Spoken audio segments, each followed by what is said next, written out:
কোনো কিছু আল্লাহর কাছে চাইতে হলে কিভাবে চাইতে হয়? অনেকেই আছে নির্দিষ্ট করে নাম উল্লেখ করে কিছু চায়, যেমন আল্লাহ আমাকে এই চাকরিটাই দেন, আমাকে ওই মেয়েটার সাথেই বিয়ে দিয়ে দেন, বা আমাকে ওই বিশ্ববিদ্যালয়ে চান্স পাইয়ে দেন। আমার প্রশ্ন হলো, কিছু চাওয়ার সঠিক পদ্ধতি কি? দেখেন, এটা ভুল পদ্ধতি। আপনি আল্লাহর কাছে আপনার চাওয়াকে এতটা ফিক্স করে দিবেন না।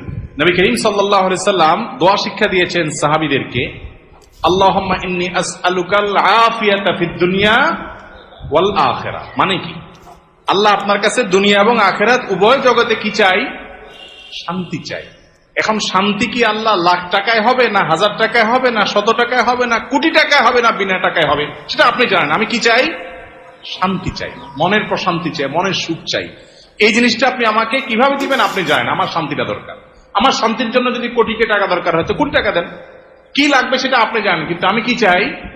শান্তি চাই। এই যে ফাইনাল গোড়ার জায়গায় হাত দেওয়া, এটা হলো বুদ্ধিমানের কাজ।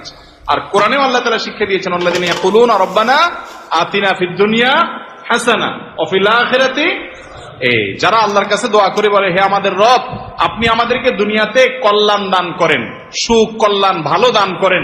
এ ভালোটা কি দিয়ে হবে আমি জানি না।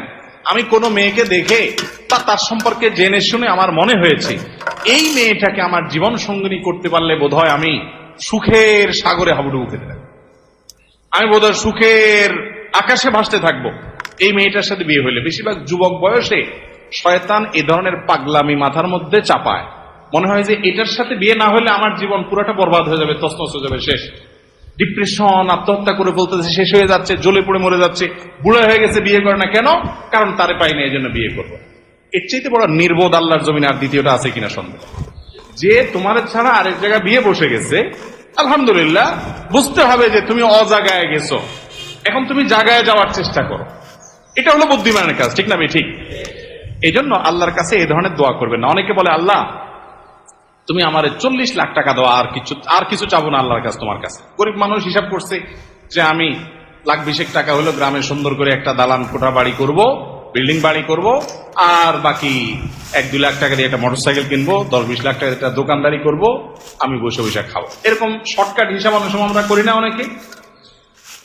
এই ধরনের হিসাব হলো বোকামের হিসাব। একজনকে আল্লাহ তাআলা একদিনে 10,000 টাকা কামাই দিছে, এরপর তারা আল্লাহ তাআলা এমন একটা অসুখ দিছে যে 11,000 টাকা ওইটাতে বিল আসবে, খরচ হাসপাতালে। আরেকজনকে আল্লাহ তাআলা 2,000 টাকা কামাই দিছে, তার 500 টাকা খরচ আর 1500 টাকা পকেটে রয়ে গেছে। বরকত কোথায় হলো?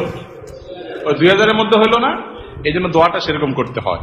ওই যে একটা গল্প আপনারা শুনছেন না প্রায় সময়, কোন যুবক নাকি দোয়া করছে আল্লাহর কাছে যে, আল্লাহ আমার এমন একটা লাইফ দাও, এমন একটা জীবন দাও আল্লাহ, যে আমার 2 হাত ভর্তি টাকা থাকবে, শুধু দোনো হাতে শুধু টাকা থাকবে, আর 2 পাশে শুধু নারী আর নারী থাকবে, ভোগের আইটেম থাকবে।